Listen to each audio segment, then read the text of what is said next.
자, 오늘은 성경 10시간 세 번째 시간입니다. 열왕기하부터 에스더까지입니다. 자, 먼저 한 페이지 요약입니다.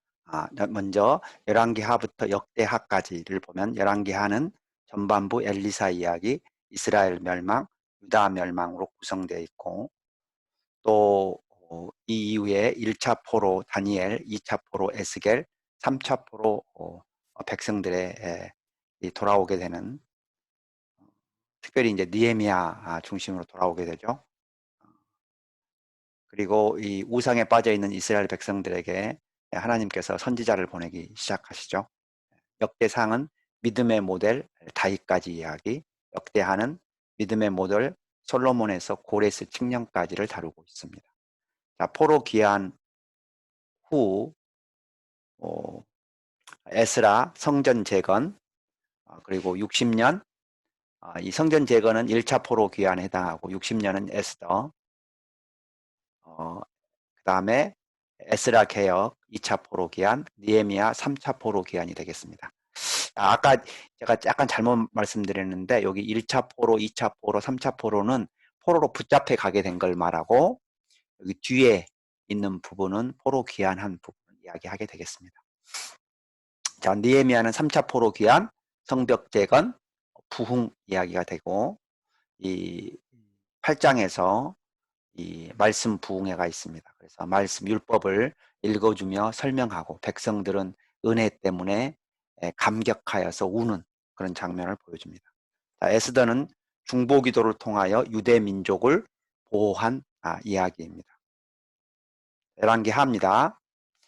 기록 연대는 BC 약 560년에서 538년까지 사이에 기록되었다고 생각되어지고요. 기록자는 에레미야입니다. 특별히 열왕기하의 마지막 부분과 에레미야의 마지막 부분이 상당히 동일합니다. 그리고 주제는 심판과 애언을 담고 있습니다. 내용을 보면 분열 왕국 아합 왕 이후에서 예루살렘 멸망까지의 순종과 불순종의 역사를 기록하고 있습니다. 그래서 우리가 알고 있는 대선지서 5권과 소선지서 9권 전반부에 있는 9권이 모두 열왕기하와 밀접한 관련을 가지고 있습니다. 자, 1장부터 8장까지는 엘리사 이야기, 9장부터 17장까지는 에후부터 이스라엘 멸망까지의 이야기, 18장에서 25장까지는 히스기야부터 유다 멸망까지 이야기를 다루고 있습니다. 자, 1장부터 8장까지 엘리사 이야기입니다. 엘리사. 여러분 이제 엘리사는 누구의 제자입니까? 엘리야의 제자가 되죠. 그래서 엘리야가 이제 2장에 보면 엘리야가 하늘로 올라가는 장면이 나옵니다. 그리고 이제 엘리사가 그 사역을 이어받아서 많은 사람을 구원하는 그런 기적을 베풉니다. 개천에 물이 나게 해서 모압 사람을 넘기시는 이야기, 그리고 여러 가지 기적을 통해서 하나님의 구원이심을 보여주신 이야기, 나만의 문둥병을 고치는 이야기, 불말과 불병거로 엘리사를 보호하시는 이야기, 이 병거와 말소리가 나게 해서 그 이스라엘이 승리하게 하시는 이야기 등을 우리가 볼 수 있습니다. 특별히 이 당시에 북이스라엘의 왕조는 오므리 왕조였는데요. 오므리 왕조는 네 왕으로 구성되어 있습니다. 오므리, 아합, 아하시야, 여호람까지 이야기입니다. 자, 9장부터 17장까지는 이스라엘 멸망의 이야기를 다루고 있는데 아마도 열왕기 하에서 이 부분이 가장 복잡하게 느껴질 거라고 생각이 됩니다. 왜냐하면 여러 왕들이 나타나요. 여기 보면 각 장마다 북북, 남남, 북남, 북남북. 그러니까 왕들이 북쪽 왕과 남쪽 왕을 이렇게 번갈아 가면서 소개하는 연대기적 관점에서 이렇게 소개를 하고 있습니다. 그래서 우리가 이제 아마 모든 왕들을 기억하기보다는 중심적인 역할을 한 에후라든지 그 다음에 가장 악한 왕이었던 아달랴 그리고 아달랴 때 그 여호야다의 반정으로 다시 왕을 이어받게 된 요아스, 음, 그 정도. 우시야, 그리고 이제 나중에 교만해가지고 나병이 걸린 우시야가 있죠. 에, 결국은 17장에 이 우상 숭배의 끝이 멸망이 되는 것을 보여주는 장면입니다. 그래서 아수르, 현대명으로는 아시리아에 의해서 북이스라엘이 멸망하게 되고, 이 아시리아는 혼합 이주 정책을 쓰게 됩니다. 그래서 아수르 사람들이 이스라엘에 와서 살게 되고, 이스라엘 사람들은 또 열방으로 흩어지는 그 디아스포라가 시작되는 시작점이 바로 이 열왕기하 17장이 되겠습니다. 이 아수르는 지금 현재의 이라크, 지금 모술 땅에 있는 니누에를 수도로 하고 있습니다. 그리고 이 아람에 의해서 아람 이후에 힘을 얻게 됐고, 나중에 바벨론에 의해서 멸망하게 됩니다. 특별히 열왕기하의 중반부, 그러니까 열왕기하의 초반부는 아람 군대들이 나오고요, 중반부는 아수르, 후반부는 바벨론 군대들이 나옵니다. 그래서 요나, 나훔서가 이 성경과 연관이 있습니다. 자, 18장부터 25장까지는 유다의 멸망 스토리를 다루고 있습니다. 이때 그래도 하나님께서 선한 왕들을 보내셔서 히스기야, 요시야, 이런 왕들을 통해서 개혁을 시도해 보려고 하지만, 결국은 그 우상을 섬기는 일로 인해서 하나님께서 이 남유다를 바벨론에 파시게 됩니다. 여기 이제 가장 인상적인 그 요시야 이야기를 한편 보면요, 23장 25절, 요시야와 같이 마음을 다하여 뜻을 다하여 힘을 다하여 모세의 모든 율법을 따라 여호와께로 돌이킨 왕은 요시야 전에도 없었고 후에도 그와 같은 자가 없었더라. 아멘. 네, 아멘. 그래서 우리가 참 배울 만한, 그죠? 마음을 다하고 뜻을 다하고 힘을 다하여 말씀을 붙들고 하나님께로 돌아온, 회개한 그런 아주 신실한 왕이 바로 요시야였습니다. 이제 이 열왕기하의 또 복잡한 부분이 바로 유다 멸망기입니다. 그래서 아까 제가 잠깐 이야기를 나눴지만은 1차 포로 기한은 BC 605년 다니엘이 끌려가게 됐고, 2차 포로는 BC 597년에 약 에스겔이, 그리고 에스겔이 사역한 시점은 약 BC 593년이고요. 그 다음에 예루살렘 성이 BC 588년에 포위됐고 1년 반 만에 586년 4월경에 예루살렘 성이 함락됩니다. 그리고 이제 예루살렘 성전이 불타는 그런 아주 참혹한 이스라엘 그 역사 가운데 아주 가장 마음이 아픈, 가슴 아픈 그런 날이기도 합니다. 자, 선지서와 역사서가 어떻게 연결되어 있느냐?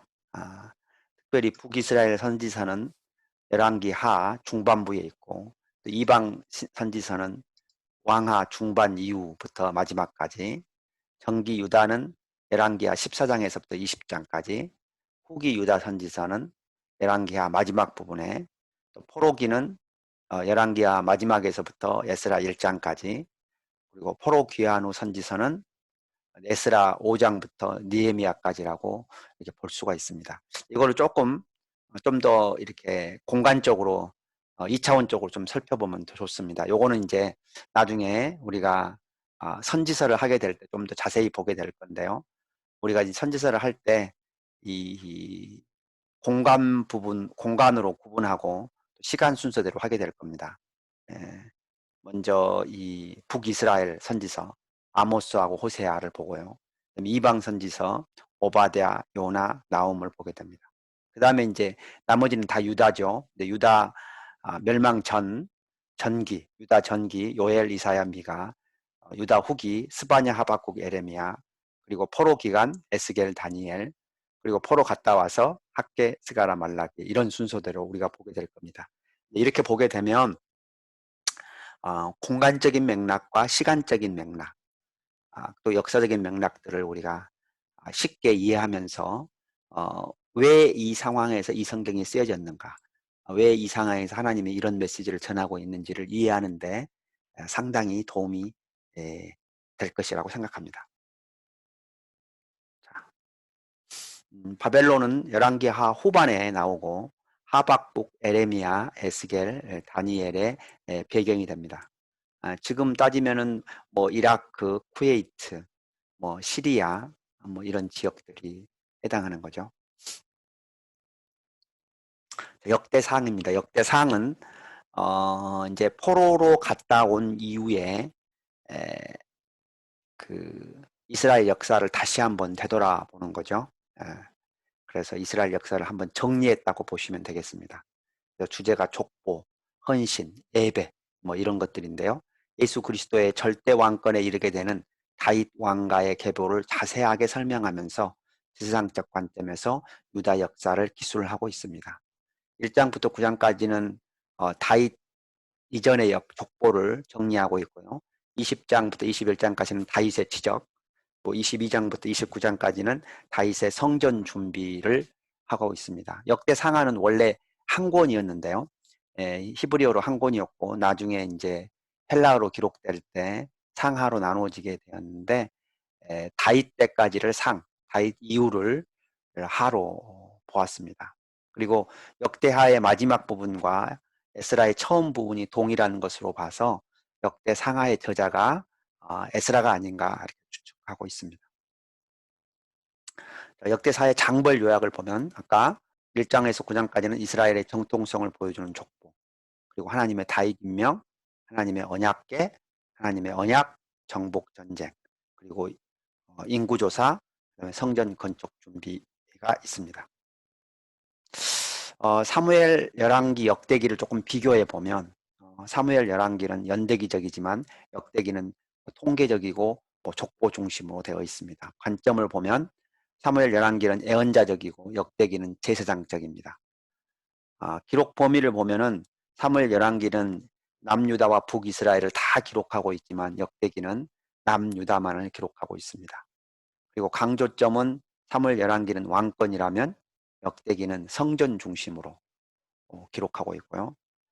그 다음에 이 사무엘 열왕기가 주로 그 다윗의 길과 여로보암의 길로 기소적으로 기소적인 성격, 우리가 기소라는 것은 원래 검사가 하는 걸 말하죠. 이런 부분들은 잘못했다는 것을 이렇게 꾸짖는 그런 의미적인 기술이라면은 역대기는 이제 포로로 이미 갔다 왔기 때문에 다시 우리가 선조들의 모본을 따라서 잘 다시 건설해보자 이런 격려적인 성격이 더 강합니다.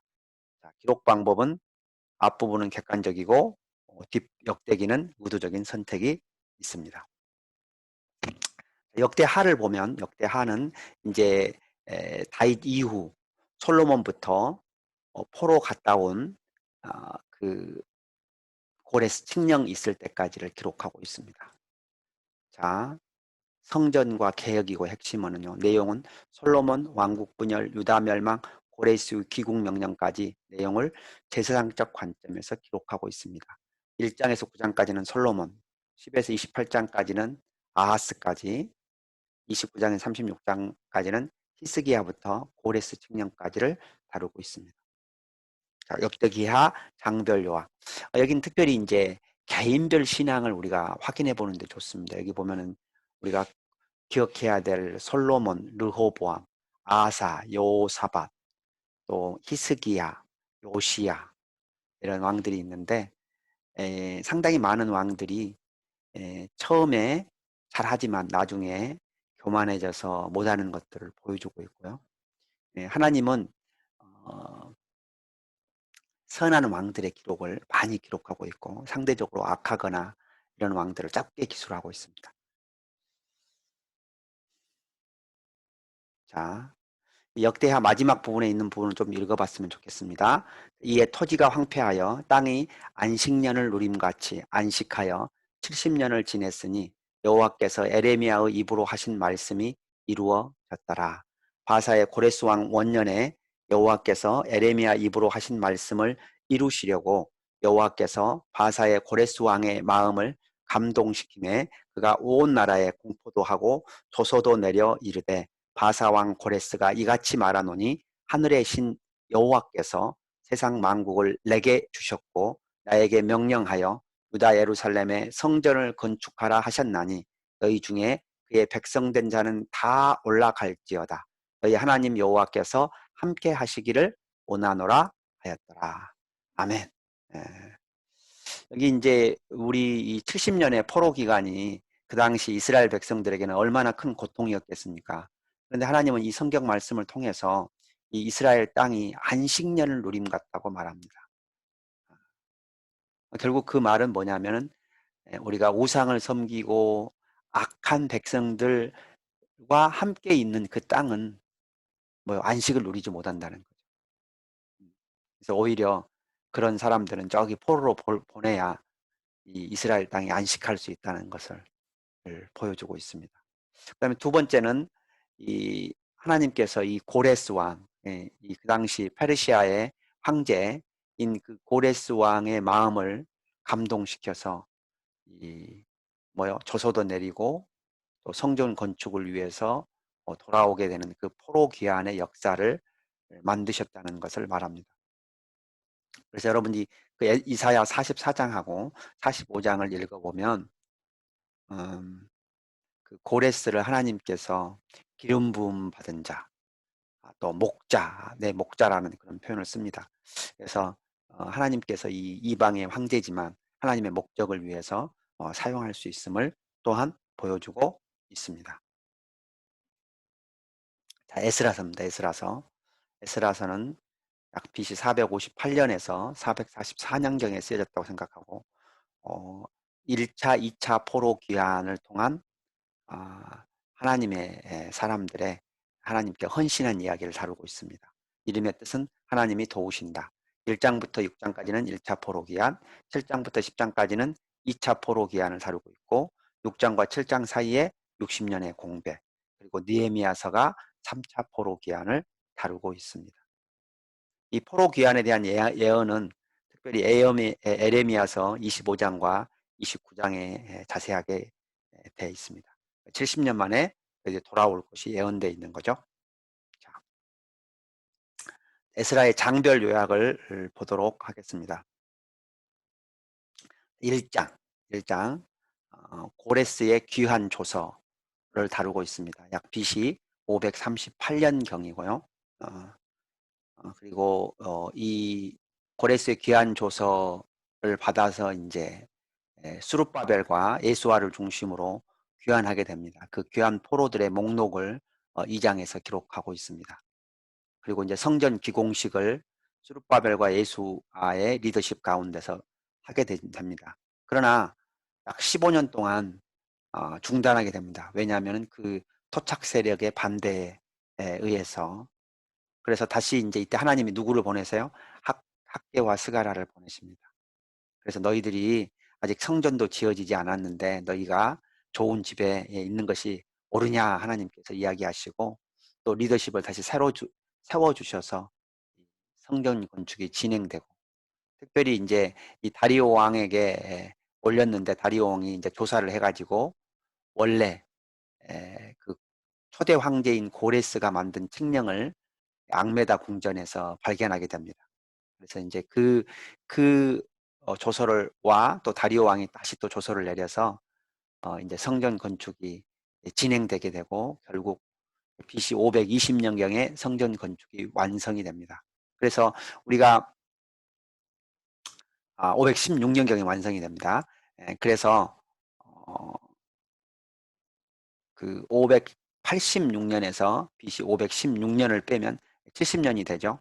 그래서 이 성전이 무너진 지 70년 만에 다시 완성되는 역사를 보여줍니다.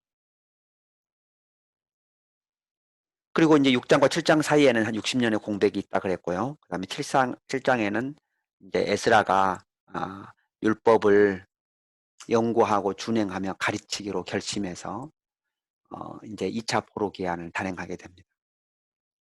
그 귀한 족장의 명단들이 있고요. 근데 이제 돌아가 보니까 그 방백 리더들이죠. 리더들이 벌써 타락해 있는 거예요. 이방 여인들하고 결혼하고. 사실은 이 솔로몬이 이방 여인들하고 결혼하는 것이 우상이 번지고 또 정말 이스라엘이 타락하게 된 그런 가장 근본적인 이유 중에 하나였잖아요. 그런데 이제 이 일로 인해서 에스라가 수염을 뜯으면서 회개하고 울고 하나님 앞에 나아갑니다. 그랬더니 이제 많은 사람들이 그 에스라의 마음에 동조하게 되고 회개하게 되고 다시 개혁하게 됩니다.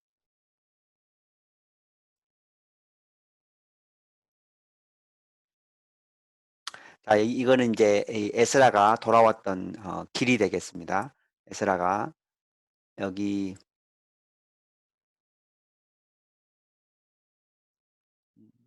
이게 이제 요게 페르시아 땅인데요. 페르시아 땅에서 이 루트를 따라서 돌아왔습니다. 약 4개월이 걸렸다고 그럽니다. 그러니까 여기 지금 여기는 이제 좀 사막이죠. 이 부분은 사막이고 약간 그 유프라테스 강을 따라서 이렇게 오게 됩니다. 사실 이제 여기에 뭐 수많은 강도들도 있을 수 있고 어려운 상황이 있을 수 있죠. 그런 상황에서 이 에스라는 정말 기도로서 하나님께 왕에게 구하지 않고 하나님께 기도해서 하나님의 보호하심을 하나님의 선하신 도우심을 입었다고 고백하고 있습니다. 자, 에스라는 어떤 사람인가? 이름의 뜻은 하나님이 나를 도우신다. 바사왕, 바사는 페르시라는 말이죠. 페르시아 왕 아닥사스다 왕 때 사람이고 제사장 아론의 16대 손입니다. 여호와의 율법에 익숙한 학사로서 우리 7장 10절 여러분들 꼭 기억하시기를 바랍니다. 여호와의 율법을 연구하여 준행하며 율례와 규례를 이스라엘에게 가르치기로 결심하였더라. 그래서 우리 세 가지 동사죠. 연구, 준행, 가르치다. 연구, 준행, 가르치다. 자, 그리고 유대인들의 이방 여인 간의 결혼 문제로 회개 기도를 주도했던 인물이고 율법책을 낭독하고 해석하여 느헤미야 8장에서 부흥을 주도했던 인물입니다. 그리고 역대 상하와 에스라서의 저자라고 추측이 되고 있고 더 나아가서 구약 성경을 집대성하고 또 우리가 익히 잘 알고 있는 시편 119편 있죠. 예, 우리 여기 우리 책들 지을 때 여기 항상 있었습니다. 주의 말씀은 내 발의 등이요 내 길에 빛이니이다. 여기 시편 119편의 저자라고 알려져 있습니다. 유대인들의 3대 랍비 중에 하나다라고 알려져 있습니다. 자, 느헤미야서는 BC 444년에서 432년경에 아닥사스다 왕의 때 일어났고요. 기록자는 느헤미야입니다. 원래 이제 술관원장이었는데 또 하나님이 사명을 부어주셔서 총독으로 갈 것을 자원합니다. 기록 대상은 이스라엘 백성이고요. 핵심어는 재건입니다. 내용은 3차 포로 귀환을 통하여 성벽을 재건한 이야기. 그리고 이 느헤미야의 뜻은 하나님은 위로하신다. 사실은 이 성벽이 무너져서 너무나 마음 아픈 가운데 있었는데 느헤미야라는 걸출한 이 리더를 통해서 성벽을 새로 세우게 되고 또 부흥회를 하게 되고 개혁을 하게 되는 그런 아주 감동스러운 이야기를 우리가 볼 수가 있습니다. 그래서 1, 2장은 주로 귀한 이야기, 3, 7장은 성벽 재건 이야기, 8장에서 10장은 율법 낭독과 회개 이야기, 11에서 13장은 개혁한 이야기를 다루고 있습니다. 자, 느헤미야의 장별 요약입니다. 이 느헤미야서는 정말로 우리가 이 사회 속에서 이 세상의 리더인 느헤미야가 어떻게 하나님의 일을 잘 감당하는지를 보여주는 아주 아름다운 이야기입니다. 그리고 항상 느헤미야가 하나님 앞에 무릎 꿇고 기도하고 하나님의 뜻을 구하고 하나님의 선한 인도하심을 구하고 하나님의 보호하심을 구했던 아주 하나님 아주 충성된 하나님의 사람이었음을 알 수가 있습니다. 자, 첫째 1장은 아주 나쁜 소식을 듣습니다. 왜냐하면 예루살렘 성벽이 무너졌다는 나쁜 소식을 듣습니다. 그때 이 느헤미야는 기도하기 시작합니다. 회개하기 시작합니다. 하나님의 일하심을 구하기 시작합니다. 그게 1장 이야기고요. 2장은 왕 앞에 나아가서 이 왕이 물어보는 질문 가운데도 기도하면서 왕께 요구합니다. 뭐라고? 왕이 좋게 여기시거든 나를 내 조상의 묘실이 있는 그런 예루살렘에 보내서 그 성벽을 재건하도록 명령을 내려달라. 그래서 이제 예루살렘으로 총독으로 오게 되는 거죠. 자, 와서 먼저 이제 사람들에게 먼저 알리는 게 아니고 자기가 먼저 이 말을 타고 성벽을 다 돌아보면서 이제 하나님이 기도하신 것과 상황을 이렇게 맞춰보는 거죠. 그 다음에 이제 뭐예요? 사람들을 모아놓고 지금까지 하나님께서 내게 어떤 마음을 부어줬는지 그리고 왕이 또 이 문제에 대해서 나를 어떻게 도왔는지를 간증을 하게 됩니다. 그랬더니 이제 많은 사람들이 함께 야, 이 성벽을 재건하자 이렇게 되는 거죠. 그래서 3장은 예루살렘 성벽의 참여 중수에 재건에 참여했던 사람들의 명단을 다루고 있고 그리고 이제 그런 이 아무리 우리가 선한 마음으로 가더라도 방해를 한 사람이 또 있죠. 여기도 보면 그리고 이 방해를 하는 사람들에 대해서 이 느헤미야는 기도합니다. 방해하는 사람들에 대해서 어떻게 해요? 지킵니다. 방해하는 사람들에 위해서 또 일합니다.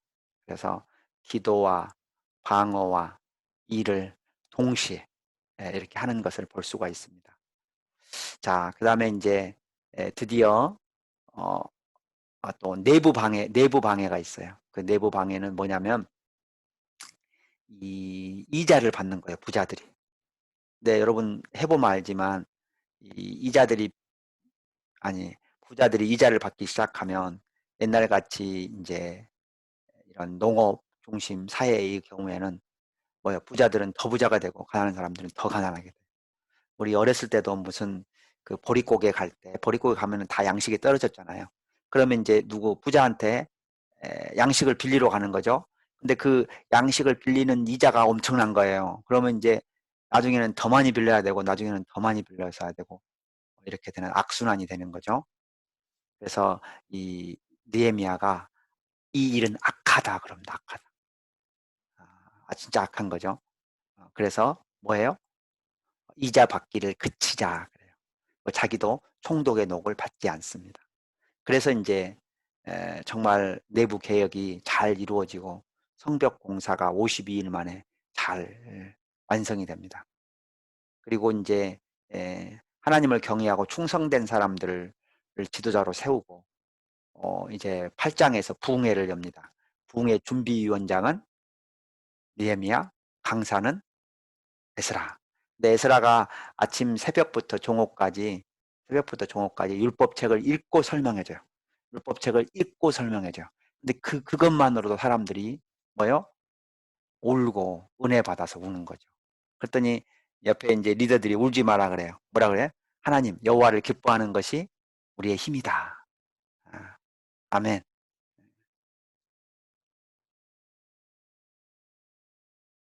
자, 이제 백성들이 같이 함께 회개하게 되고 새로운 언약을 세웁니다. 그 언약에 인복한 사람들의 명단을 딱 10장에서 보여주고 있고 또 예루살렘에 거주하는 백성들, 제사장과 레위 사람들 이야기를 다루고 있습니다. 근데 이제 느헤미야가 얼마 동안인지는 모르지만 이 12년간의 총독 생활을 마치고 어, 어, 예루살렘에 아니 이제 왕에게 나아갔다가 다시 오게 돼요. 근데 다시 와 보니까 다시 또 막 성전이 엉망이 되고 이렇게 된 거예요. 그래서 다시 개혁하는 장면을 보여주는 것이 이 13장이 되겠습니다. 자, 느헤미야 8장 2절 3절입니다. 일곱째 달 초하루에 에스라가 율법책을 가지고 회중 앞 곧 남자나 여자나 알아들을 만한 모든 사람 앞에 이르러 수문 앞 광장에서 새벽부터 정오까지 남자나 여자나 알아들을 만한 모든 사람 앞에서 읽음에 뭇 백성이 그 율법책에 귀를 기울였는데 에스라가 모든 백성 위에 서서 그들 목전에 책을 펴니 책을 펼 때 모든 백성이 일어서니라.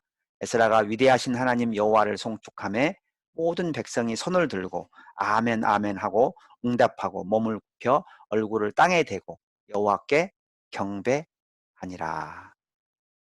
하나님의 율법책을 낭독하고 그 뜻을 해석하여 백성에게 그 낭독하는 것을 다 깨닫게 하니 백성이 율법의 말씀을 듣고 다 우는지라. 아멘. 여기 보면은 이 성경책을 읽어주는 것이 뭐예요? 남자나 여자나 알아들을 만한 모든 사람. 또 시기는 어때요? 새벽부터 종호까지 한 6시간 되겠죠? 적어도 성경 공부 6시간 하는 거예요. 여기 보니까. 그죠? 그리고 이제 책을 펼 때 모든 백성이 일어납니다. 왜냐하면 하나님의 말씀에 대한 경외함 이런 걸 보여주는 거죠. 그리고 하나님을 송축하니까 뭐요? 모든 백성이 손을 들고 아멘 아멘 이렇게 하는 거예요. 여러분 이제 손을 드는 거 상당히 성경적입니다. 네, 아멘 아멘 하는 것도 성경적이고요. 네,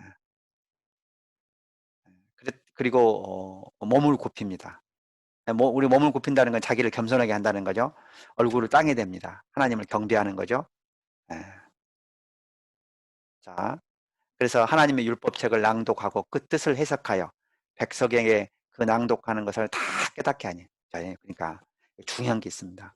우리가 하나님의 말씀을 전할 때 하나님의 막 말씀에다가 막 뭐를 살을 많이 붙여야 되는 게 아니고 하나님 말씀을 읽어주고 그 뜻을 잘 해석해주고 그들이 뭐예요? 이해하고 적용할 정도의 지식을 나눠주면 돼요. 그렇게만 해도 백성이 율법의 말씀을 듣고 다 오는지라. 왜요? 하나님 말씀에 힘이 있으니까. 여러분 이렇게 이러는데요. 내가 뭔가를 잘 해야, 그러니까 뭐 또 혹시 설교를 한다면 스토리를 잘 만들어야, 어? 하나님 세상 사람들이 은혜 받을 거라고 너무 그렇게 생각하지 마세요. 예. 오히려 그것보다는 내가 하나님 말씀을 잘 묵상하고 겸손히 하나님 말씀을, 예, 이 말씀을 잘 이해하도록 전하겠다. 아, 그러면 하나님의 역사는 일어나게 될 것이고 사람들은 은혜를 받을 것이고 그 은혜를 사람들이 실천하게 될 것입니다. 자, 에스더서입니다. 구약 역사서의 마지막이죠. 마지막. 이 바사에 살았던 유대인들에게 하나님의 섭리, 하나님의 일하심, 하나님의 보호하심을 보여주는 성경이라고 되게 할 수 있겠습니다. 결단과 기도로 위기 가운데 있었던 유대 민족을 구원한 이야기입니다. 에스더의 이름의 뜻은 별입니다. 별. 그래서 마치 소설 같습니다. 그렇죠? 1, 2장은 도입, 3에서 5장은 위기와 결단, 6에서 10장은 반전과 승리를 다루고 있습니다. 그래서 이것은 불이밀의 기원, 불이밀의 기원이 됩니다. 자, 에스더의 장별 요약입니다.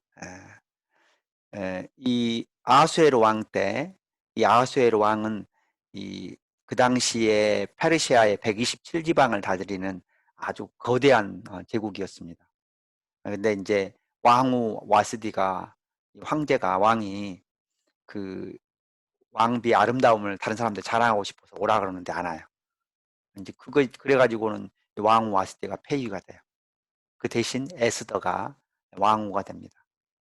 에, 근데 이제 이 하만이 그 당시에 2인자였는데 모든 사람들이 무릎을 꿇고 그에게 절을 하는데 모르드게 이 에스더의 아마 사촌 오빠였던 걸로 나오는데요. 그 모르드게가 절을 하지 않습니다. 그러니까 이제 하만이 이 모르드게가 못마땅하니까 그 민족도 미운 거예요. 그래서 유대인 말살 개혁을 세워요. 그래서 이제 모르드게가 이 상황을 타개할 수 있는 방법은 에스더밖에 없다라고 에스더에게 갑니다. 그래서 에스더가 왕께 나아가서 왕께 권면할 것을 말합니다.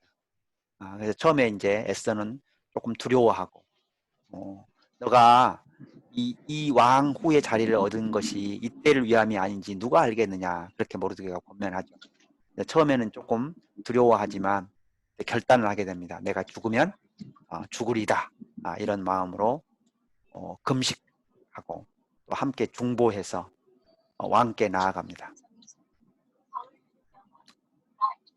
그래서 이 5장을 보면 에스더의 간청이 있습니다. 에스더가 이제 자기 잔치에 와달라고 이야기를 하게 되죠. 근데 이제 그날 저녁에 왕이 잠이 안 와가지고 왕궁에 있는 일기를 읽다가 모르드게가 예전에 반역을 알린 것이 인정을 못 받았다는 것을 알게 돼요. 그래서 이제 그 다음날 모르드게를 불러서 모르드게를 불러서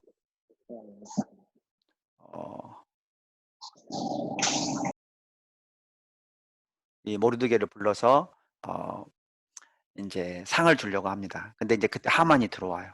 근데 그 하만에게 왕이 묻죠. 내가 이제 그 명예를 높이고 싶은 그 신하가 있는데 내가 어떻게 하면 되겠느냐. 그랬더니 이제 하만은 또 아전인수격으로 자기를 높이는 그렇게 생각을 해요. 그래서 자기밖에 없다. 그래가지고는 뭐 왕의 옷을 입히고 말을 태워서 그 사람을 온 시내를 다니면서 그 사람을 칭송하는 것을 이렇게 하라고 말합니다. 결국 이 모르드게와 하만의 관계가 완전히 역전되는 상황이 벌어지고, 원래 하만이 이제 모르드게를 죽이려고 해서 이 장대를 만들었는데 그 장대에 결국 하만이 매달리게 됩니다. 그러면서 이 에스더의 간청에 따라 왕이 칙령을 다시 내려요. 원래는 이제 유대인을 다 죽이라는 칙령이 전에 있었는데 이번에는 유대인들이 다 방어할 수 있는 칙령을 내려요. 그리고 이제 유다 민족이 결국 승리하게 되고 다른 민족들이 막 유다 민족이 되려고 해요. 왜냐하면 그 당시 이제 모르드게가 또 권력을 가지게 되고 2인자가 되게 되고 그래서 이제 여기에 하나님이라는 단어가 하나도 안 나오지만 이 모든 순간순간 하나님께서 역사하시고 보호하시고 인도하셨다는 것을 알게 되는 거죠.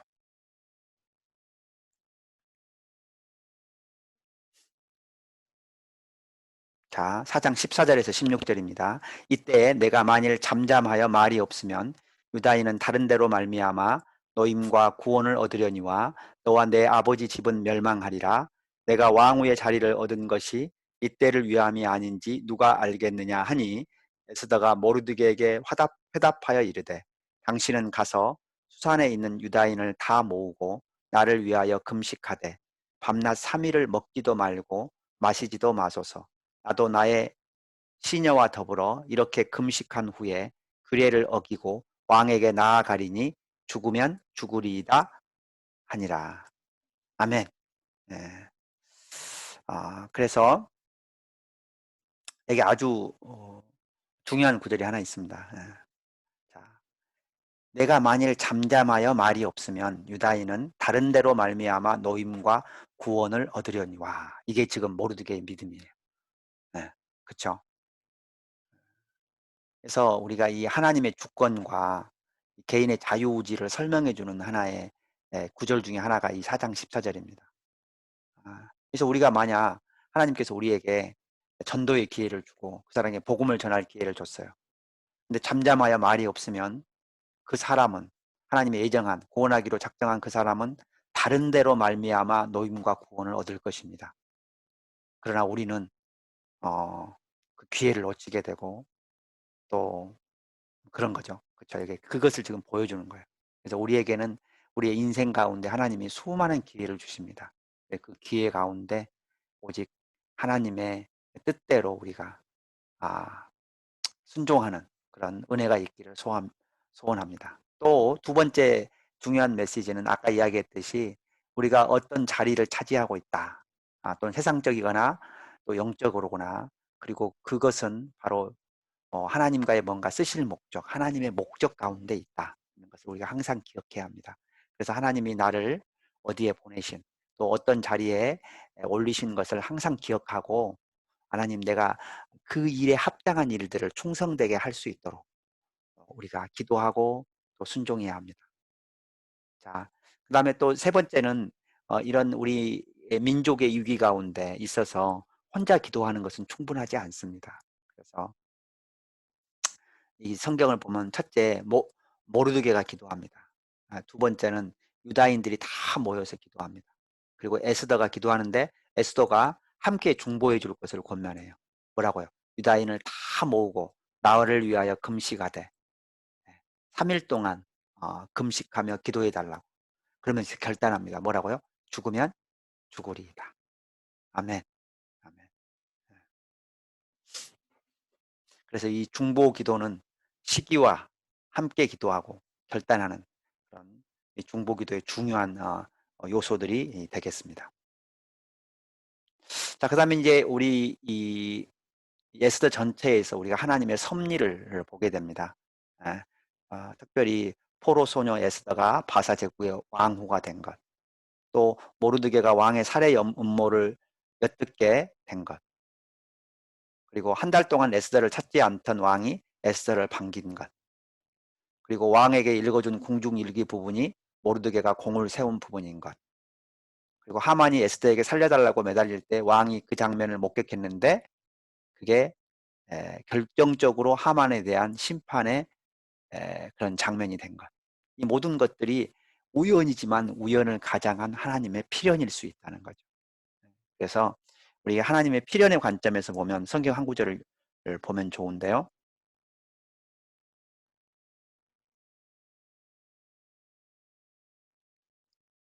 네, 마태복음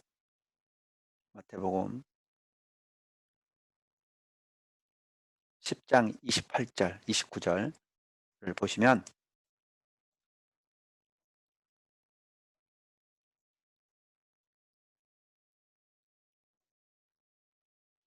10장 29절 보겠습니다. 참새 두 마리가 한 아사리온에 팔리지 않겠느냐. 그러나 너희 아버지께서 허락하지 아니하시면 그 하나도 땅에 떨어지지 아니하리라. 너희에게는 머리털까지 다 세신 바 되었나니 두려워하지 말라. 너희는 많은 참새보다 귀하니라. 아멘. 그래서 우리가 순간순간 하나님의 뭐요? 주권을 인정하고 하나님의 일하심을 인정하고 순종할 수 있는 우리가 되기를 소원합니다. 아멘. 음. 자, 이제 요약입니다. 한 페이지 요약입니다. 음. 열왕기하부터 에스더까지. 1번 열왕기하부터 역대하까지는 열왕기하는 엘리사 이야기, 이스라엘 멸망, 유다 멸망인데 이때 1차 포로는 다니엘이 끌려가게 되고 2차 포로는 에스겔, 3차 포로는 백성들이 끌려가게 됩니다. 그리고 이 열왕기하 때 하나님께서 우상에 빠져 있는 이스라엘 백성들에게 선지자를 보내기 시작합니다. 역대상은 믿음의 모델 다윗까지, 역대하는 믿음의 모델 솔로몬에서 고레스 측령까지를 다루고 있습니다. 자, 포로 귀환 후 에스라 성전 재건 1장부터 6장까지 1차 포로 귀환, 리더는 수룹바벨과 예수와 60년 에스더, 그리고 에스라 개혁 7장부터 10장까지 2차 포로 귀환입니다. 니에미야 3차 포로 귀환이고 성벽 재건과 부흥, 그리고 이 말씀 부흥의 강사는 에스라고 말씀을 읽어주고 설명해 줬는데 백성들이 다 울게 되죠. 에스더는 중보 기도를 통하여 유대 민족을 보호하신 이야기, 그리고 특별히 하나님의 이 우연을 가장한 하나님의 섭리를 보여주고 있습니다. 자, 이제 우리가 지난 3시간 동안에 우리 창세기부터 니에미야까지를 보았습니다. 그거를 한 페이지로 이렇게 요약을 해보겠습니다. 속으로 함께 따라 읽으셔도 좋을 것 같습니다. 창세기, 원역사, 믿음의 조상들, 출애굽기, 출애굽, 시내산 언약, 십계명, 성막, 레위기, 제사법, 위생법, 사회법, 민수기, 시내산, 광야, 믿음시험, 모압병지까지, 신명기, 회고, 율법 설명, 당부, 여호수아, 정복, 분배, 유언, 사사기, 죄의 원인, 사사들, 죄의 확장, 룻기 기업 물음을 통한 아름다운 사랑 이야기, 사무엘상 사무엘 사울 다윗의 청년기, 사무엘하 다윗의 승리 다윗의 고난, 열왕기상 솔로몬 왕국 분열 아합 엘리야, 열왕기하 엘리사 이스라엘 멸망 유다 멸망, 선지서 12권 바벨론 포로기, 에스겔 다니엘, 역대상하 제사상적 관점으로 역사, 창세기 왕하 다윗 가문 중심, 에스라 1차 포로 귀환 학계 스가랴, 60년 에스더 2차 포로 귀환, 니에미야 3차 포로 귀환 부흥 말라기 400년의 공백. 아멘.